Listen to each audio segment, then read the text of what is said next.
ओम शांति। मीठे बच्चे, सबसे मीठा अक्षर बाबा है। जैसे ही तुम्हारे मुख से ये निकलेगा, सबको मेरा परिचय दे देता है।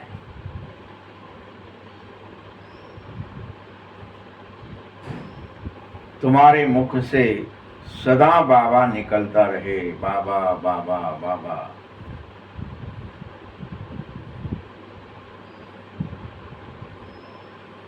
प्रश्न, सतयुग में कोई मनुष्य तो क्या,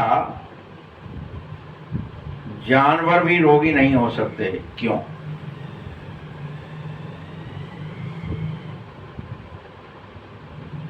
कोई रोगी नहीं होता।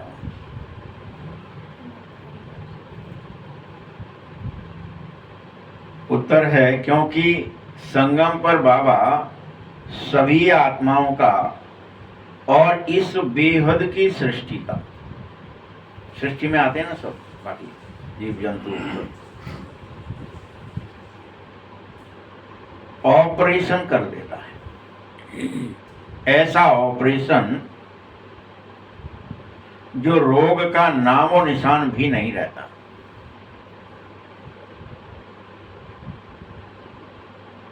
एक बाप ही तो अविनाशी सर्जन है। कौन है सर्जन? नहीं तो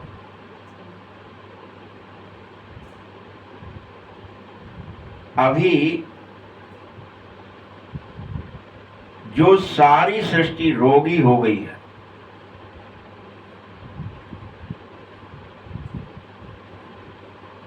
इसी सृष्टि में फिर दुख का नामो निशान नहीं होगा। अभी तो क्या ही बढ़ता जा रहा है। हर शहर में देख लो आप, क्या बढ़ रहा है। अच्छा, आपने सोचा भी नहीं होगा कि खंडहर पड़ा है, खाली प्लॉट पड़ा है, बुरा है। वहां अभी बनता क्या जा रहा है? हॉस्पिटल या डायग्नोसिस सेंटर।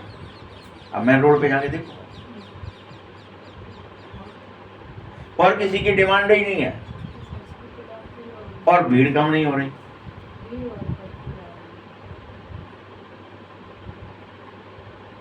कोई एक खुल जाता पहले हॉस्पिटल, तो वहां जाते थे कभी कभार, कुछ आना होता तो, लेकिन अभी तो रोज लोग जाते हैं।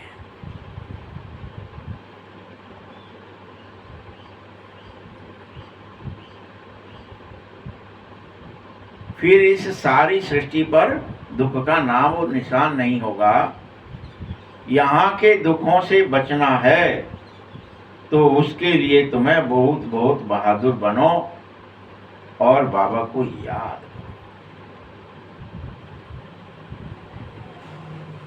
गीत है, तुम्हें पाके हमने यहाँ पा लिया। ओम शांति। यह ओम शांति डबल भी कह सकते हो, क्योंकि आत्मा अपना भी परिचय देती है कि मैं शांत स्वरूप आत्मा हूं, और आत्मा अपने निवास स्थान का भी परिचय देती है कि मैं शांति धाम की रहने वाली हूं।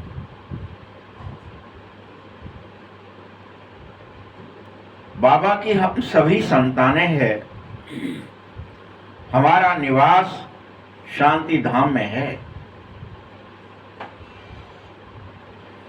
सब आत्माएं ओम कहती हैं, वहां हम सब भाई भाई हैं, सब ओम कहती हैं। देखिए, बाबा भी बता रहा है ये बात कि ओम, सब आत्माएं ओम कहती हैं। और यहाँ उन ऋषि मुनियों ने पहले से बता के रखा था, ऐसा नहीं है कि, लेकिन प्राय लोप हो जाता है। आपको बता के रखा था, लम बम रम सम यम और हम।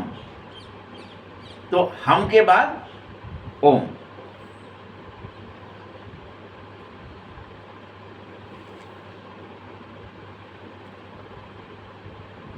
लम वम रम, यम और हम।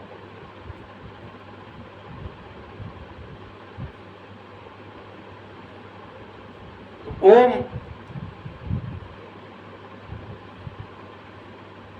सब आत्माएं ओम है, वहां सब भाई भाई हैं।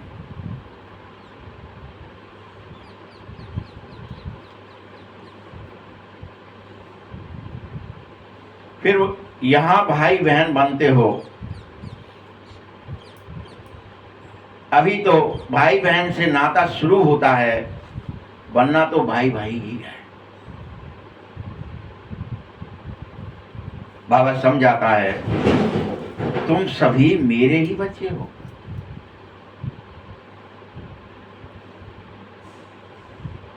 ब्रह्मा की भी तुम संतान ठहरे और तुम्हारा कोई संबंध नहीं है। प्रजापिता ब्रह्मा की संतान, ब्रह्मा कुमार कुमारियां हो।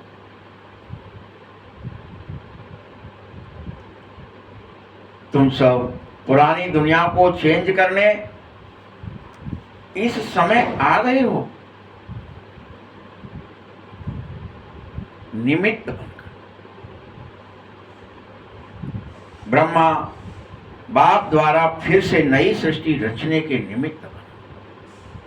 तुम उसमें सहयोग करो ब्राह्मण बनकर के। ब्रह्मा से तुम्हारा रिश्ता है, ये भूलो मत।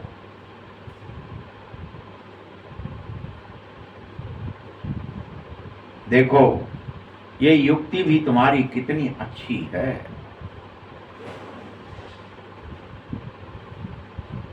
कि तुम सभी ब्रह्मा कुमार ब्रह्मा कुमारियां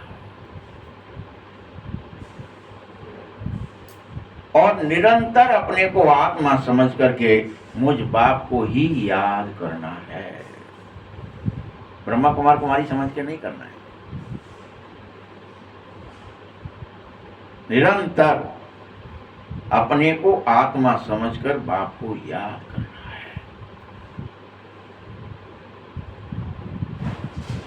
क्रिमिनल दृष्टि किसी के प्रति नहीं रखनी है, दैहिक दृष्टि नहीं रखनी है।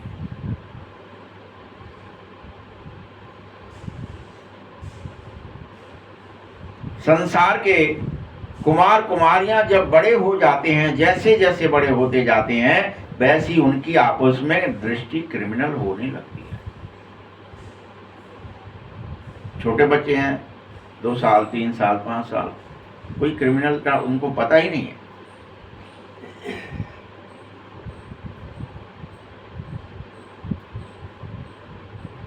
लेकिन 14 साल से ऊपर हुए तो दृष्टि में क्रिमिनल बना है।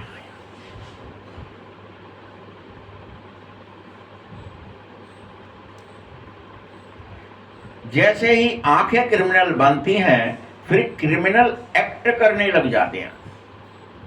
कर्म, एक्ट, एक्टिंग, क्रिमिनल कर्म करने लगते। और यह क्रिमिनल एक्ट होती ही रावण राज्य की वजह से है।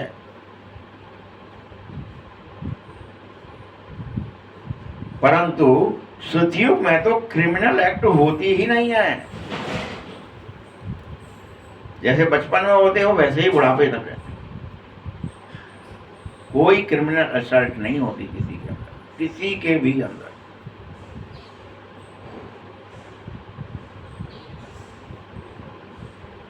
ये क्राइम और क्रिमिनल अक्षर ही नहीं होता।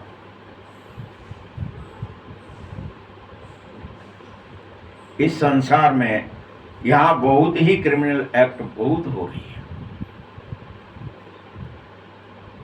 देखो उसके लिए फिर कोई कोर्ट कचहरी आदि भी जाते हैं और मुकदमे करते हैं। याद रखना बच्चे, जहां तुम जाने वाले हो सतयुगी दुनिया में, वहां तो कोई कोर्ट कचहरी होता ही नहीं है।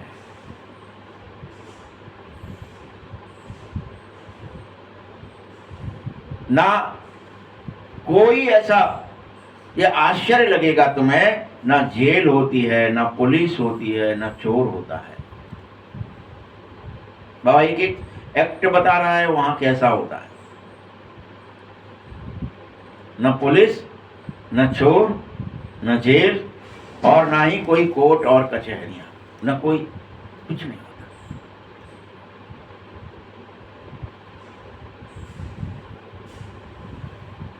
ये सब तब बनते जब दुख की बातें तुम्हारे अंदर आने लगती।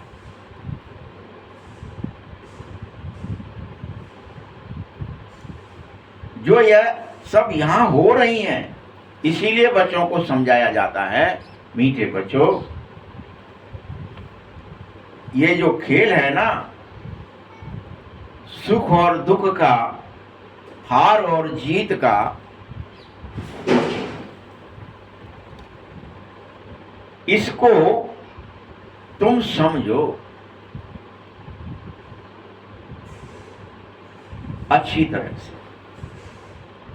कौन कौन समझ रहा है, मैं तो बताओ कि हम खेल खेल रहे हैं, पहली बात तो, और इसमें हमें क्रिमिनल दृष्टि नहीं रखनी है। ये अपन खेल रहे हैं, ऑफेंस है ये।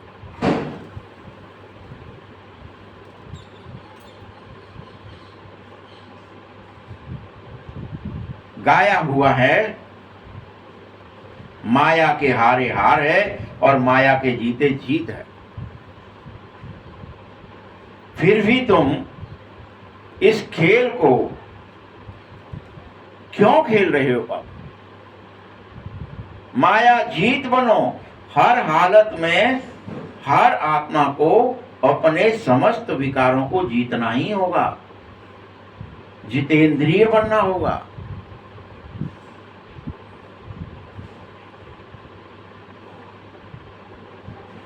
माया जीत ही जगत जीत नारायण बनते हैं। ऐसा बाप जो स्वयं माया जीत है, वही आकर आधा कल्प के लिए तुम्हें माया पर जीत पहनाता है, पहना रहा है।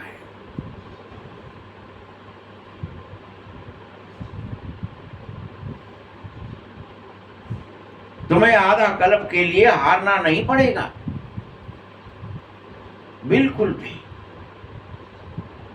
बस अभी सीख लो, स्मृति में आ जाओ, होश में आ जाओ, वो ज्ञान आ जाए, मैं शरीर हूं ही नहीं। तो शरीर की एक्ट मैं कैसे कर सकता हूं जब मैं शरीर ही नहीं? तो स्त्री पुरुष समझ कैसे सकता हूं जब मैं निर्विकार हूं, मैं निराकार हूं, मैं एक एनर्जी हूं? तो मेरे लिए विकार कैसे है?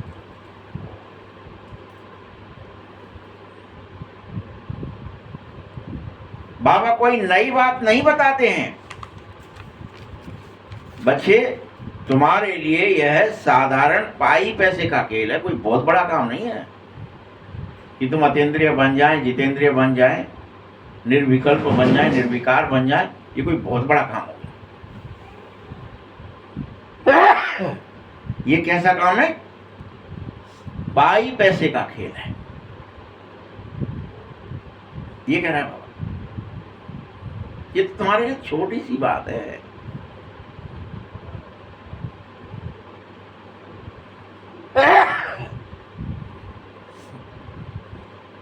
तुम सबसे बड़ी बात कौन सी समझो? मुझे याद करना। इंद्रिय जीत होना बड़ी बात है ही नहीं, लेकिन बड़ी बात है याद रहे।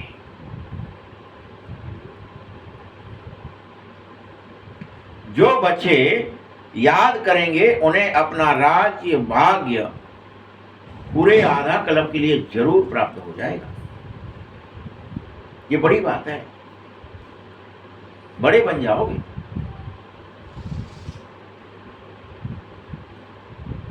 तुम अभी इस रावण राज्य की वजह से देवभान में आए हो और मुझे भूल जाते हो। खुद को भूलते हो, फिर मुझे भूल जाते हो।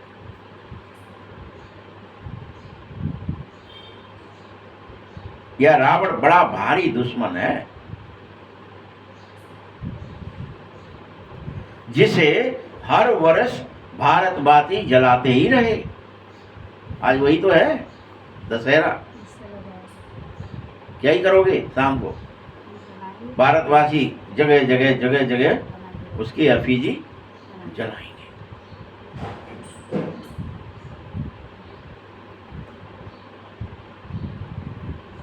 ये सिर्फ भारत के लिए ही नहीं है, जिस भी देश में बहुत सारे भारतवासी इकट्ठे हो जाते हैं वहां यह प्रक्रिया करने लगते। बहुत सारे देशों में जलाया जाता है।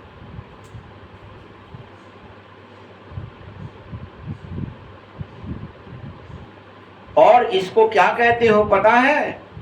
कि यह तो भारतवासियों के धर्म का उत्सव है। क्यों जलाते? अच्छा अपन बताइए। इसको हम उत्सव मनाते, छुट्टियां मनाते इस बात के लिए। छुट्टी भैया, आज कोई काम नहीं करें क्या? आज तो रावण जलाएंगे।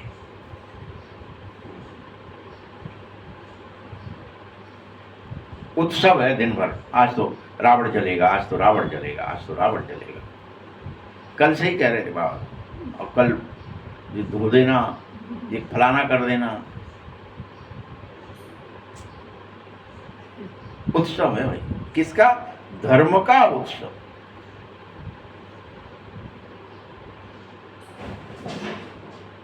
दशहरा के रूप में मनाते हो। जब राजा सिस्टम था तब भी अनेक जगह, या अभी भी दक्षिण भारत में जाएंगे तो कई जगह ऐसे हैं जहाँ हाथियों से उनको पहना के मालाएं वालाएं जाने क्या क्या मनाते हैं। तोपों की सलामी दी जाती है। उसे धर्म उत्सव नाम दिया गया।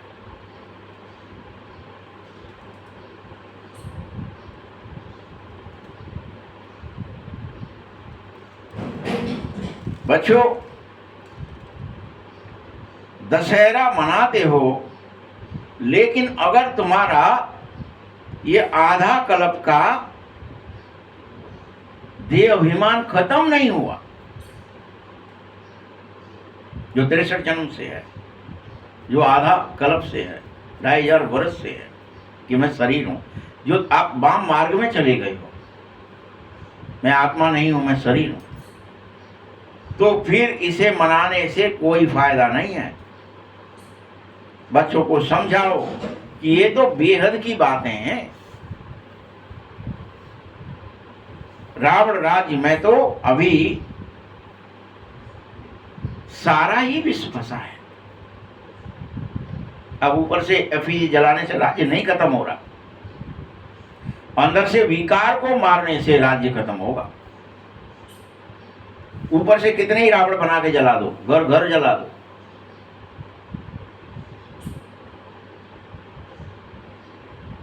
यह राज्य कोई सिर्फ श्रीलंका पर नहीं है रावण का, यह सारी मानवता के अंदर है। जो तुम्हारी दृष्टि, वृत्ति और स्मृति बदल गई है और तुम स्वयं को काम, क्रोध, लोभ, मोह में लिप्त पा रहे हो, अहंकारी बन गए हो। विश्व तो बहुत ही बड़ी है और सारा विश्व का यह हाल हुआ है जिस पर रावण का राज्य।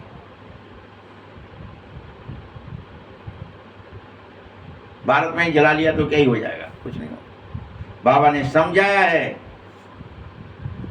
यह सारी सृष्टि सागर पर ही तो खड़ी है, इसीलिए तीन तरफ पानी है। उसको ही तो लंका कहते हैं, जिसके पानी ज्यादा तरफ हो, दो से ज्यादा तरफ जिसमें पानी है वो लंका है।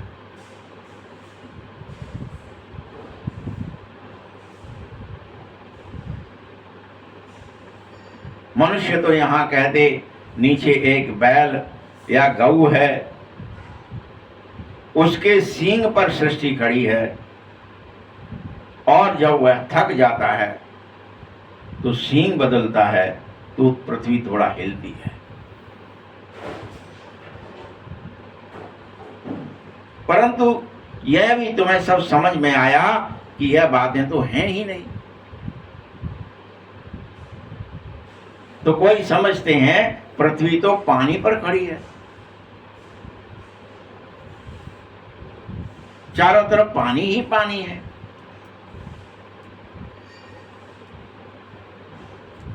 परंतु ये कोई अभी भी नहीं समझता तुम बच्चों में कि सारी दुनिया में विकार ही विकार है, रावण राज्य उसी पर चल रही है। फिर राम अथवा ईश्वरीय राज्य स्थापित होता तो बाबा को इस संसार में आना पड़ता और ईश्वरीय राज्य स्थापित करना पड़ता।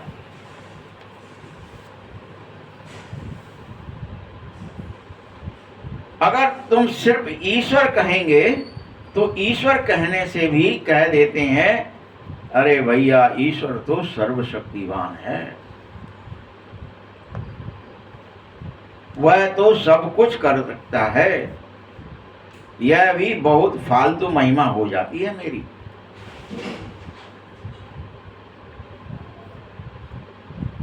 और इतना प्रेम नहीं रहता मुझसे तुम्हारा।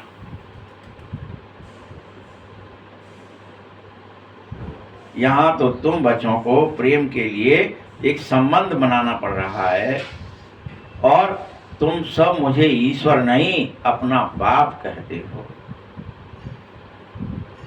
ईश्वर नहीं कहते, हमारा अपना खास बाप कहने से वर्षा मिलने की बात ऑटोमेटिक आ जाती है, ऑटोमेटिक।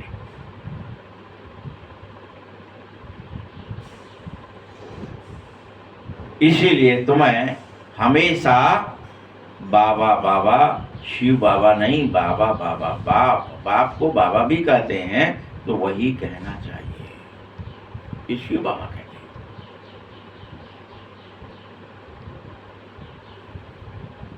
और ईश्वर प्रभु आदि अक्षर भूल जाने चाहिए। बाबा ने ही कहा है मामेकम,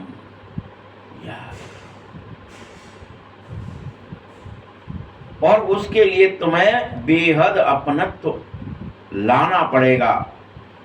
सर्वशक्तिमान भगवान के साथ तुम्हें बेहद प्रेम करना पड़ेगा।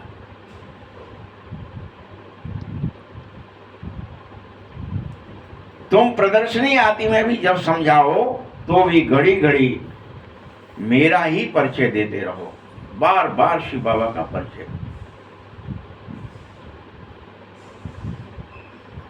और यह भी निश्चय कराओ कि वो एक है, ऊंचे से ऊंचा है, वो गॉड फादर कह लो, अल्लाह कह लो, वो एक है, नाम अनेक जो रख लिए।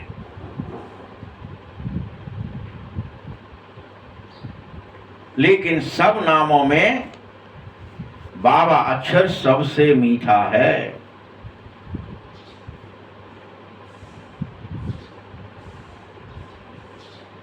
शिव बाबा मुख से निकलता ही रहना चाहिए।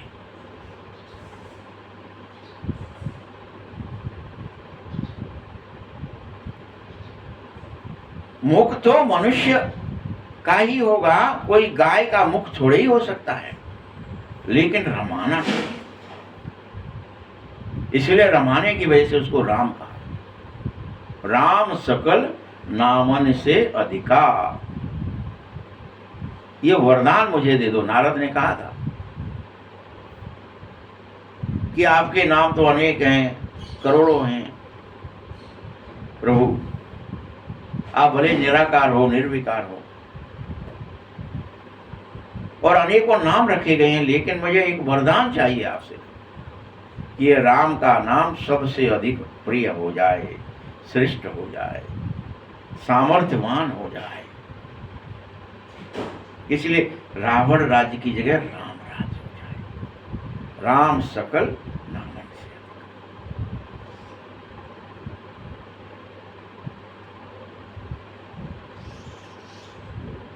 कृष्ण राज्य, नारायण राज्य नहीं कहा, राम राज्य।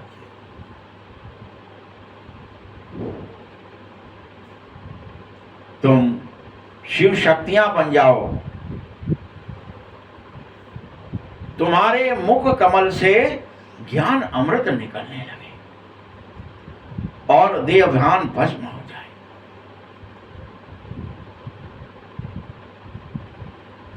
तुम्हारा नाम रोशन हो जाए और गौमुख कहा जाए।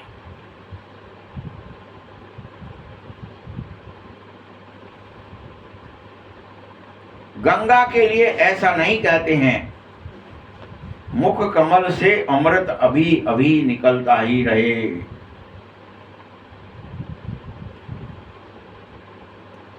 जिन बच्चों ने भी एक बार भी यह ज्ञान का अमृत पिया तो उसके लिए ये हिदायत है। क्या हिदायत है? कि फिर वह विष पी नहीं सकता, पिलाया ही उसको जाएगा। ये गारंटी करे कि ठीक है बाबा, आप मुझे अमृत पिला दीजिए, अब मैं विष कभी नहीं पीऊंगा।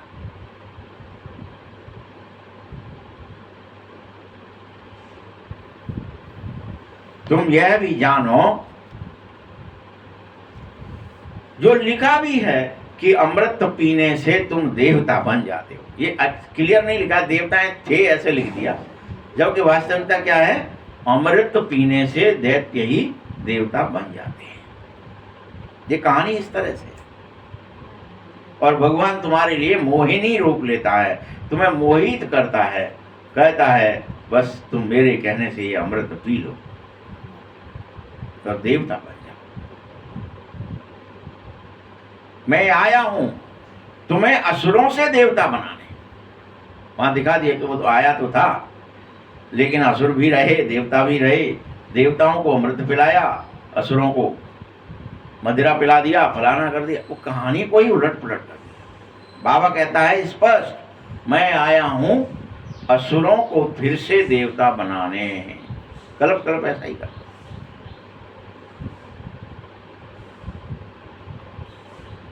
तुम अब सभी दैवीय संप्रदाय बन रहे हो, बन जाओ धीरे धीरे। संगम युग कब कैसा होता है यह भी अभी किसी को पता नहीं है। तुम जानते हो कि हम ब्रह्मा कुमार कुमारियां पुरुषोत्तम संगम युगी ही हैं, बाकी जो भी हैं सब कलियुगी हैं। तुम कितने थोड़े हो, झाड़ की भी नॉलेज तुमको है। झाड़ पहले छोटा होता है, फिर वृद्धि को पा जाता है।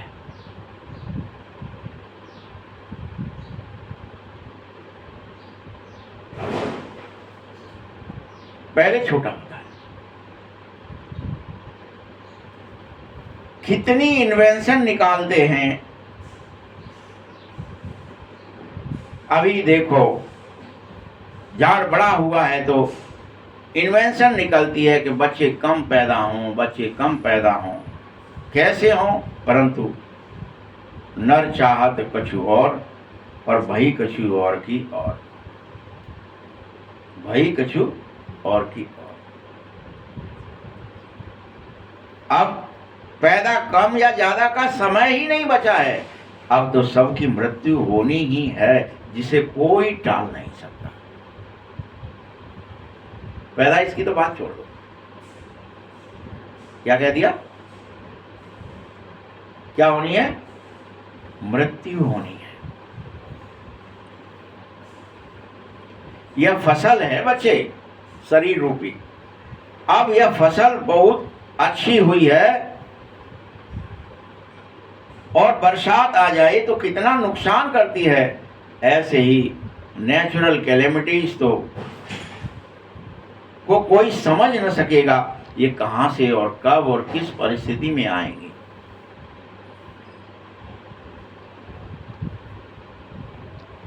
कोई बात का ठिकाना थोड़ी है।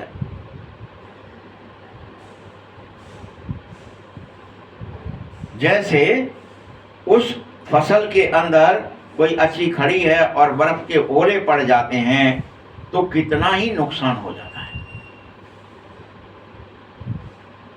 सब टूट जाता है, फसल का हिस्सा हिस्सा गिर जाता है। कोई बारिश ना पड़े तो भी नुकसान है। तो इन सब बातों को कि ओले पड़ गए या बारिश नहीं हुई, फेमिन अकाल पड़ गया,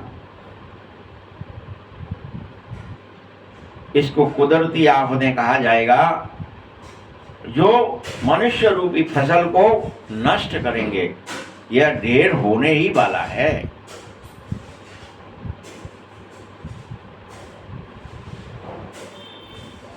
तुम बच्चों को इनसे बचने के लिए बहुत ही बहादुर बनना पड़ेगा।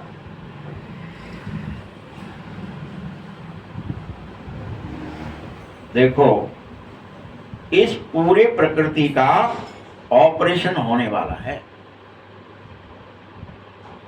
बाबा क्या नाम दे रहा है? परिवर्तन के लिए, प्रकृति के विकारों को बाहर निकालने के लिए भगवान के द्वारा इस प्रकृति का ऑपरेशन होगा। स्थूल में जैसे कोई का ऑपरेशन होता है तो कोई वह देख नहीं पाते, बेचारे जमा खा के गिर जाते, कोई कुछ कर जाते। डॉक्टरों को छोड़ करके वहां किसी को खड़ा नहीं रहने देते कि तुम देखोगे तो गिर जाओगे, ब्लड निकलेगा, फलाना होगा। अनेक देखे हैं जो ऑपरेशन को देख लिया तो अनकॉन्शियस हो जाते हैं, कोमा में एकदम टक से गिर जाते हैं खड़े खड़े। वैसे ही अभी इस सारी छीछी सृष्टि का ऑपरेशन होना ही है। मैं स्वयं आकर सभी का ऑपरेशन करता हूं, क्योंकि सारी सृष्टि रोगी हो गई। अविनाशी सर्जन भी बाप का ही नाम है ना, भूलो मत किसका नाम है।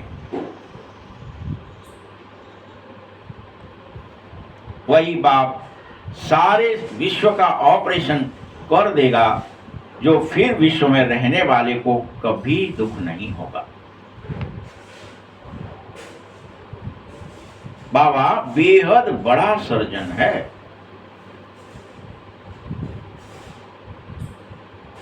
तुम आत्माओं का भी ऑपरेशन, बेहद सृष्टि का भी ऑपरेशन करता ही रहता है। वहां मनुष्य तो क्या, जानवर भी रोगी नहीं होंगे। बाबा समझा रहा है मेरा, और साथ में तुम बच्चों का भी यही पार्ट है, मेरा अकेले का नहीं है, तुम बच्चों का भी एक पार्ट है। तो तुम्हें भी इस बेहद सृष्टि के ऑपरेशन में बाप का सहयोग करना पड़ेगा। तुम निरंतर बाबा को याद करो, आत्म स्मृति में चले जाओ, जिससे इसका ऑपरेशन हो जाए, पूरी प्रकृति चेंज हो जाए। हमारे अंदर की स्वभाव संस्कार चेंज होंगे तो बाहर की प्रकृति, इसको भी क्या कहते हैं, स्वभाव संस्कारों को प्रकृति कहते हैं। हमारी प्रकृति ऐसी है, उनकी प्रकृति किसी की सतो प्रधान है, किसी की तमो है, किसी की रजो है। प्रकृति अलग अलग होती है प्रत्येक की। बात पे कब किसी ने नाम दिया प्रकृति, 3 गुण। वैसे ही ये प्रकृति है, और इसमें तुम बच्चों को इस ऑपरेशन में सहयोग करना पड़ेगा। इसीलिए तुमको इस रचना के आदि मध्य अंत का ज्ञान सुना रहा हूं, तुम ले लो। बच्चों को पहले से यह खुशी बेहद होनी चाहिए, आज सतगुरुवार है, हमेशा सत्य बोलना सीखो। ये प्रतिज्ञा करो कि आज से हम सत्य जरूर बोलेंगे।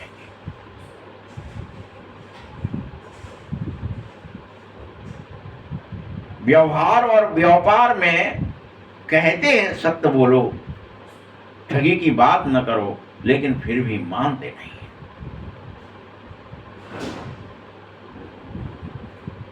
लोभ में आकर कुछ ज्यादा दाम बताकर सौदा कर देते हैं।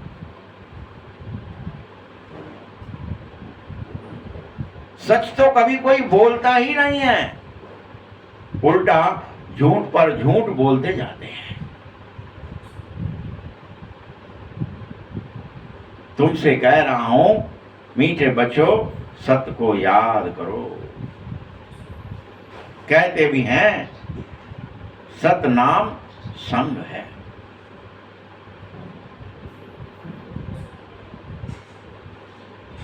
अभी तुम जानो एकमात्र बाबा ही सत्य है, तो जो बाबा जो सत्य है वह संग चलेंगे और हम आत्माओं को ले चलेंगे अपने घर। अभी सत्य के साथ तुम आत्माओं का संग होते ही रहना चाहिए। तुम मेरे साथी बन जाओ, सहयोगी बन जाओ।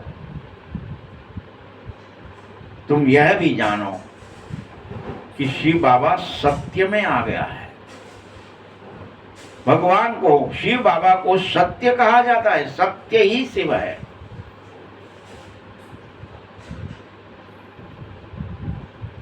वही शिव हम आत्माओं को पवित्र बना करके अब साथ ले जाएगा। एक ही बार ले जाएगा। सतयुग में ऐसा नहीं कहेंगे कि राम राम संग है या सतनाम संग है, कोई नहीं कहते। वहां तो रियल में ही तुम्हें पुरुषार्थ की आवश्यकता नहीं रहती है। वहां झूठ होता ही नहीं है। जो सत्य स्थापित करना पड़े, कहना पड़े। अभी मेरा तुमसे वचन है, बाबा कहता है मेरा वचन है, मैं तुमको अभी तुम बच्चों के पास आ गया हूं और तुमको नैनों पर बिठा करके ले जाऊंगा। किस पर बिठाएगा बाबा? पलकों पर, नैनों पर। नैनों पर बिठा कर ले जाऊंगा। कौन सा नैन? ये तीसरा नैन। उस त्रिनेत्र पर बिठाता हूं।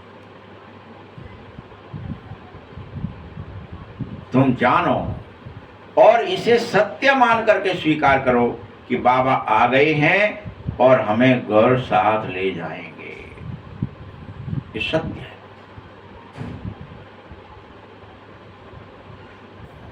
तुम सब या तो सजनिया हो या बाराती हो। ये बात शंकर की बारात के लिए नहीं कही गई। यह तुम शिव की बारात के या तो बच्चे हो, बाराती हो, या फिर बाबा पतियों का पति बन करके तुम्हें अपनी सजनी बनाकर ले जाएगा। बाराती बनकर आओगे तो बाराती बनकर जाओगे, और सजनी बन के जाओगे तो दुल्हन बन के संग में रहोगे। कहते भी हैं हम सब ब्राइड ग्रूम्स हैं। वो ब्राइड्स हैं, मैं हूं ब्राइड ग्रूम। बाबा क्या कहता है? तुम सब ब्राइड्स हो, मैं अकेला ब्राइड ग्रूम हूं।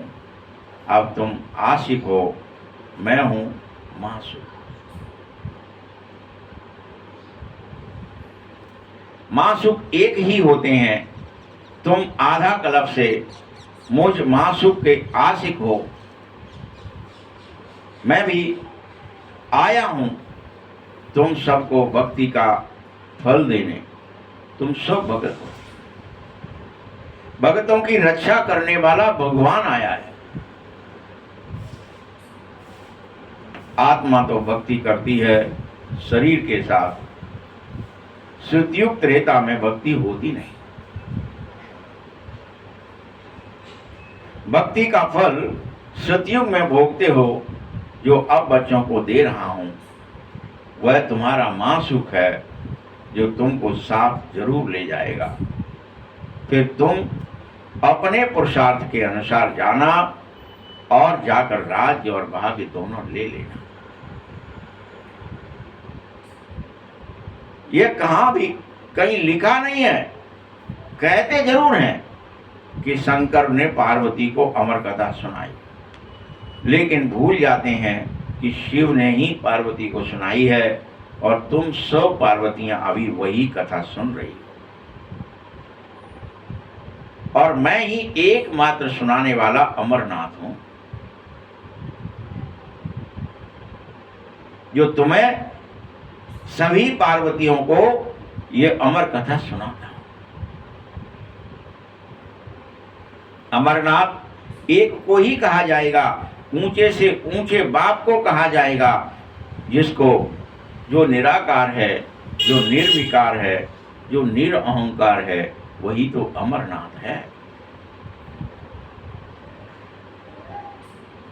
इसीलिए बाबा कहता है, मैं अमरनाथ तुम बच्चों को हर हालत में यह अमर कथा सुनाता ही हूं, आओ और सुनो।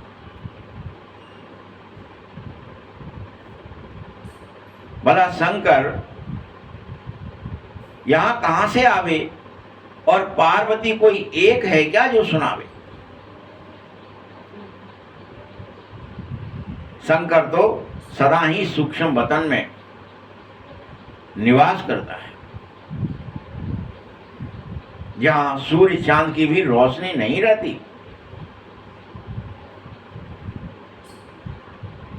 सत्य बाप तुमको सत्य की कथा सुना रहा है, सुनो। बाबा के बगैर सच्ची कथा कोई सुना ही नहीं सकेगा।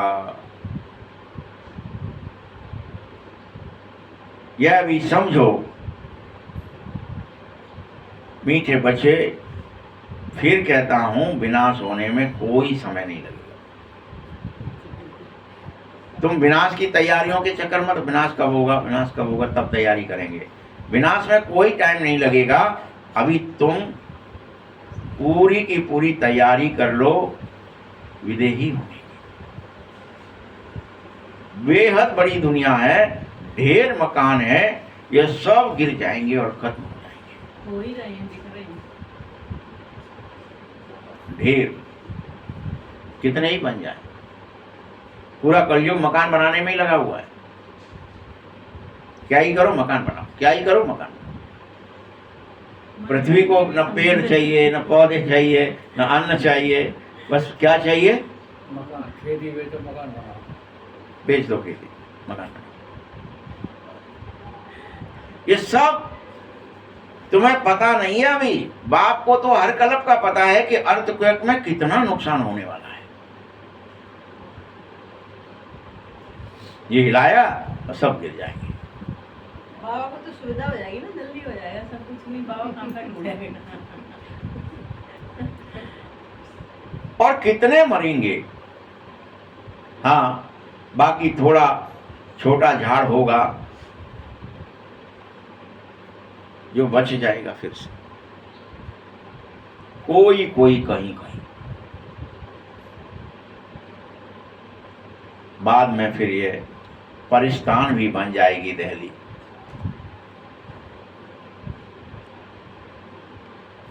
जिसमें पूरे पृथ्वी का एक ही परिस्थान होगा, जिस परिस्थान में लक्ष्मी और नारायण राज्य करना शुरू करेंगे। या अव्यक्त लोग रहेंगे, परियां रहेंगी, दिव्य आत्माएं रहेंगी, अलौकिक लोग रहेंगे। बेहद की जागीर मिल जाएगी तुम्हें, बड़े बड़े महल होंगे, और तुम्हें उसके लिए कुछ खर्चा नहीं करना पड़ेगा। बुलाया कोई ढूंढ कहीं मिल जाएगा तो उसको पकड़ के लाएंगे, चलो यहाँ क्या कर रहे हैं। बाबा कहता है इसकी अर्थात तो ब्रह्मा की लाइफ में ही इसने स्वयं देखा कितना सस्ता अनाज आदि हुआ करता था। अपने समय में देख लो ना, 700 रुपए तोला सोना, वो कहाँ हो गया, 1 लाख हो गया। 1 लाख रुपए हो, 1 तोला हो गया। अरे वो यार ना, तो सतयुग में तो कितना ही सस्ता होता है। दिल्ली जितने तो एक एक के घर जमीन आदि होंगे, एक के।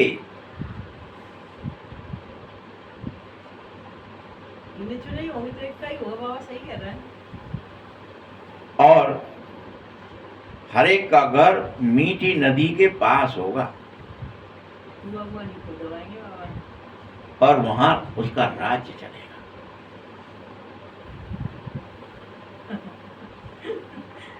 एक एक को क्या नहीं होगा, क्या बताऊं मैं।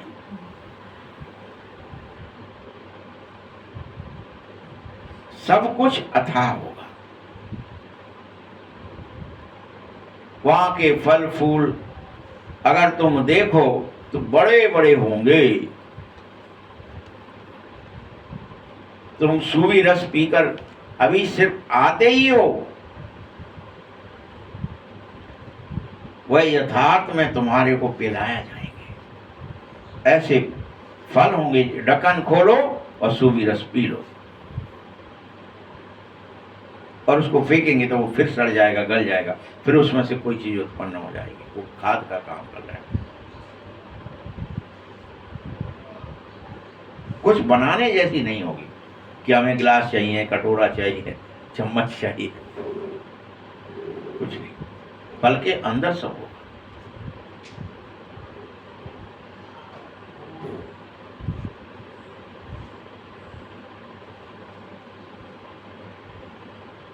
अनेक बच्चों ने जा करके देखा है कि वहां सूबी रस जब पिया तो वहां माली था। अब माली तो जरूर बैकुंठ में अथवा नदी किनारे होगा, वहां कितने थोड़े होंगे। कहीं भी अभी इतने करोड़ों हैं, वहां सिर्फ 9 लाख पूरी पृथ्वी पर होंगे। ये तो 800 करोड़ है। ग्वालियर में कितने होंगे? अभी ग्वालियर में कम से कम होंगे 25-30 लाख लोग, 25-30 लाख, 9 लाख नहीं होंगे। नहीं, ग्वालियर से भी ज्यादा होंगे, कम होंगे। पूरी पृथ्वी पर। लेकिन ये तो सोचो, सभी आसपास के सब ग्वालियर भी तो आ गए गाँव। नहीं गांव की बात नहीं चल रही है, ये सब जितनी जनसंख्या गणना हुई पिछले 9 लाख की बता रहे हैं। बाप तुमको राजा ही देगा, ऐसा राज्य जो तुमसे कोई छीन नहीं सकेगा। आसमान धरती सबके मालिक तुम रहोगे। गीत भी बच्चों ने सुना है, ऐसे ऐसे गीत 6-8 हैं जो सुनने से ही खुशी का पारा चढ़ जाता है। वहां बेहद मधुर पक्षियों द्वारा ऐसे गीत गाए जाएंगे। वैसे आपको अभी लगता है कि पक्षी गाते हैं, यहाँ तो अपने सबने सुने हैं पक्षी रियल में गाते हैं। मोर खूब गाना गाता है, चिड़ियाएँ चींची चींची करके गाती हैं, हर कोई करता है। पक्षी मधुर गाएंगे, मधुर।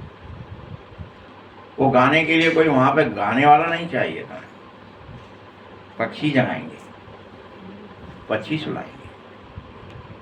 सही है, बेबीटोन तो उनकी आवाज अलग होगी।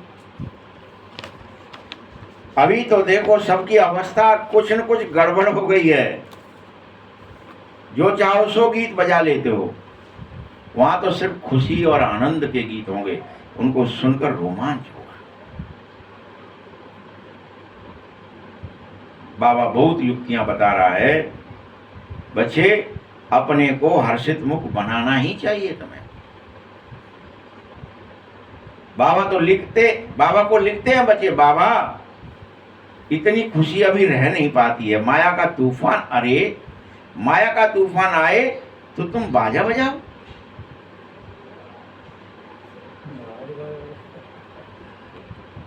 लेकिन मगन रहो, खुश रहो, आनंदित रहो।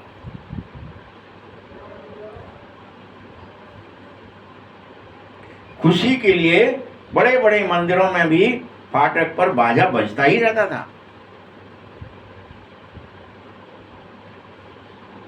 इस ब्रह्मा ने देखा है, बॉम्बे में माधव बाग में लक्ष्मी नारायण का मंदिर है, उसके फाटक पर बैठ करके लोग बाजा बजाते रहते हैं।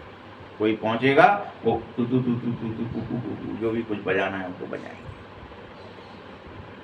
ऊपर मेहरा भी बनी रहती थी, उसमें बैठे रहते थे और बजाते रहते।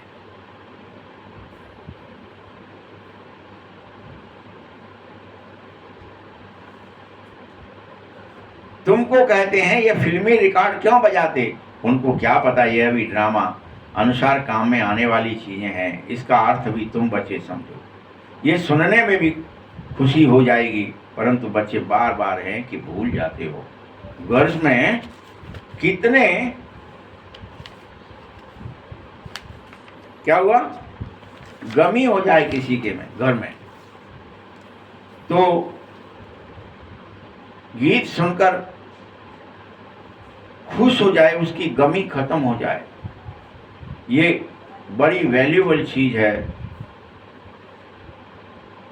मीठे बच्चों, अगर तुम्हारे घरों में किसी के घर में अभी झगड़ा चलता है तो वहां समझो, बोलो उन्हें कि भगवानों बात है, ये झगड़ा बंद करो। ये झगड़ा आदि महाशत्रु में आते हैं। काम की तरह महाशत्रु है, वैसे क्रोध भी एक शत्रु ही है। ये झगड़ा नहीं करना चाहिए। इस पर जीत पाने से ही विश्व के मालिक बनोगे। तब तुम पर प्रकृति के द्वारा फूलों की वर्षा बरसाई जाएगी और तुम्हारी जय जयकार होगी। बाबा क्या कह रहा है, सोने के फूल बरसेंगे। तुम अभी कांटों के फूल से फूल बन रहे हो, अभी तुम्हारा अवतरण होगा और फिर तुम क्या होंगे, फूल नहीं बरसते, लेकिन तुम फूल बन करके खुद आ जाते हो। मनुष्य समझते हैं शायद सोने के फूल बरसेंगे। एक राजकुमार विलायत में गया और वहां पार्टी दी थी, उसके लिए बाकायदा सोने के फूल बनवाए गए थे। ये ब्रह्मा बाबा के टाइम की कोई कहानी, कुछ घटना है जो वो बता रहे हैं। उसके ऊपर वर्षा की गई, खुशी के मारे उसकी बेहद खातिरी की गई और वह सब फूल भी सच्चे सोने के बनाए गए थे। बाबा उनकी स्टेट आदि को भी अच्छी रीति जानता था। ये ब्रह्मा वास्तव में यह सब कथाओं में सुनकर के वो क्रियाएं करते हैं, लेकिन वास्तविक फूल तो बाबा ही तुम्हें बना रहा है।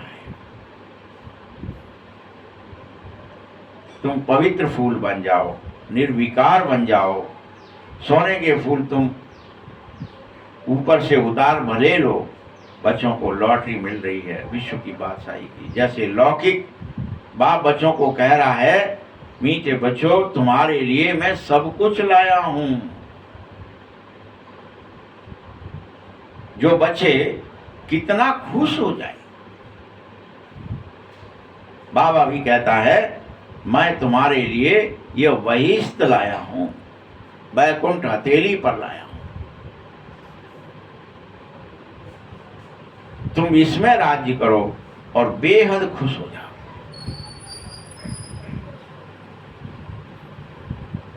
कोई को छोटी सौगात दी जाती है तो कहते हैं ना, बाबा आप तो हमको विश्व की बादशाही देते हो, ये सौगात भला क्या ही है। अरे सौगात तो है, लेकिन वह विश्व की बादशाही मिलती किसको है? तुम बच्चों में भी जो शिव बाबा की याद में रहेगा। शिव बाबा की यादगार उसी के साथ रहेगी जिसे शिव बाबा की सदा याद आती रहेगी।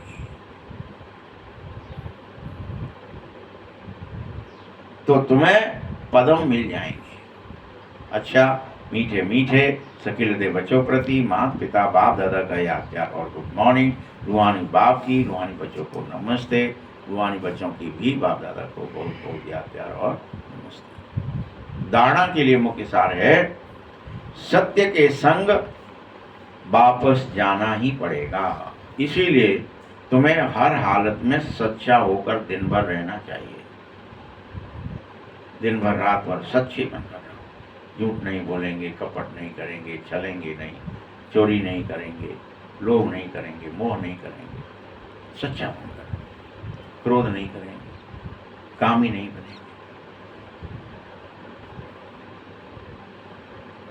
दूसरा पॉइंट है,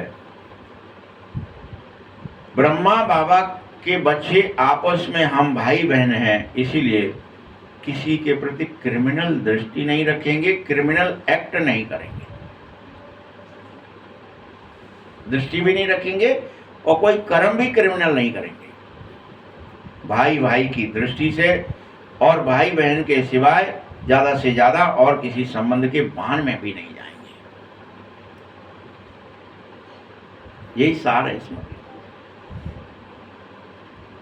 वरदान है आज के लिए, ध्यान से, याद के बल से अपने व दूसरों के श्रेष्ठ कार्यों की गतिविधि को जानने वाले मास्टर त्रिकालदर्शी भव, मास्टर त्रिकालदर्शी भव। जैसे साइंस वाले पृथ्वी के स्पेस में जाने वालों की हर गतिविधि को जान सकते हैं। साइंस वाले पृथ्वी के स्पेस में जाने वालों की हर गतिविधि यहीं जान लेते हैं, स्पेस में क्या कर रहे हैं वो, क्या नहीं कर रहे हैं। ऐसे आप त्रिकालदर्शी बच्चे साइलेंस अर्थात याद के बल से अपने और दूसरों के श्रेष्ठ पुरुषार्थ और स्थिति की गति की विधि को स्पष्ट जानो। ये तुम्हें विद्या है, तुम जान सकते हो और दिव्य बुद्धि बनो। याद के शुद्ध संकल्प में स्थित हो जाओ।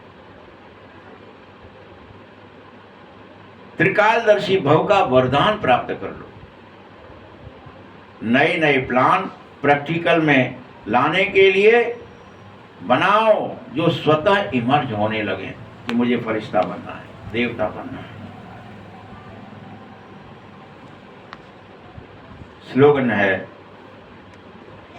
सर्व के सहयोगी बनो तो प्रेम स्वतः प्राप्त होता ही रहेगा। प्रेम किससे प्राप्त होता है? अच्छा, कौन? माँ बाप को, बच्चा, बेटा बेटी को, फलाना फलाने को, कोई को भी कोई प्रेम करता है, चाहे वो छोटा ही बच्चा है, पैदा ही हुआ है, माँ से प्रेम करता है तो उसे दूध की प्राप्ति हो रही है। यहाँ बाबा क्या कह रहा है? सहयोगी बन जाओ तुम सब। माँ सहयोग नहीं करे, बच्चा क्या ही करेगा? सहयोगी बनोगे तो प्रेम स्वतः प्राप्त होगा। बस सहयोग करने वालों को प्रेम मिलता है। अब विश्व का सहयोग करो, विश्व आपका प्रेमी बन जाएगा। विश्व आपको चाहेगा, अरे भैया वो तो चाहिए हमें, वो व्यक्ति तो चाहिए, वो व्यक्ति के दर्शन ही हो जाए, वो उसकी बात सुनाई दे जाए। सेलिब्रिटी जो बन जाते हैं उसको क्या, सेलिब्रिटी में क्या ही ऐसा है, अटका हुआ है कुछ? क्या है? उसकी बात या उसका काम, उसका सहयोग प्राप्त होने लगे किसी चीज के लिए तो स्वतः प्रेम जागृत होगा। अव्यक्त इशारे हैं, स्वयं और सर्व के प्रति मनसा द्वारा योग की शक्तियों का जरूर प्रयोग करो। उसके लिए क्या करना है? कोई भी यह नहीं कह सके कि हमको तो सेवा का चांस नहीं है।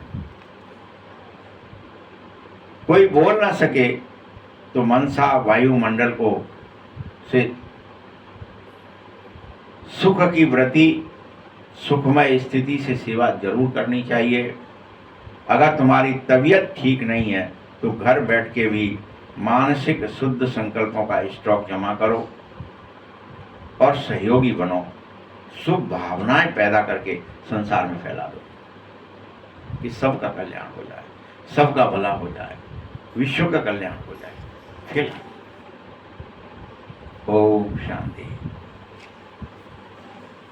दूसरा स्लोगन है, सबको संपन्न सम्मान देने वाला व्यक्ति सदा स्वमान में रहता ही है। सम्मान दोगे, फिर से वही वाली बात बाबा ने कह दी, सम्मान दो तो स्वमान में होगे तभी सम्मान दे पाओगे। सम्मान में रहोगे अपने आप सम्मान मिलेगा। स्वमान में हो तो सम्मान देते जाओ, सम्मान मिलता है।